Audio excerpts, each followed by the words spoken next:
François Mitterrand, il avait beaucoup de qualités, mais il avait surtout un trait de caractère qui, je pense, l'a conduit au destin le plus élevé.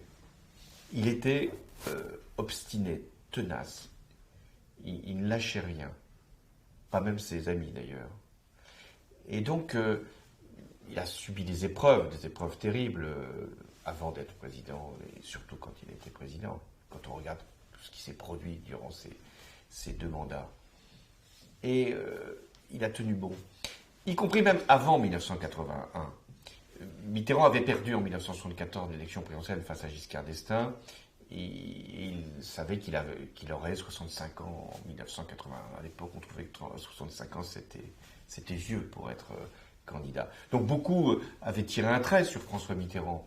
On avait dit, bon, bah, finalement, il a perdu en 1974, mais il y a, dans la nouvelle génération, Michel Rocard, notamment, pouvait prendre la suite.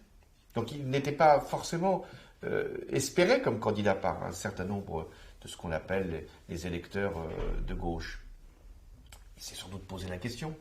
Et il s'est posé la seule question qui vaille. Est-ce que je suis pas forcément le mieux placé dans les sondages, mais est-ce que je suis le mieux préparé à l'exercice de la fonction présidentielle? Est-ce que je suis celui qui a le plus de chances de battre, en l'occurrence, le président sortant?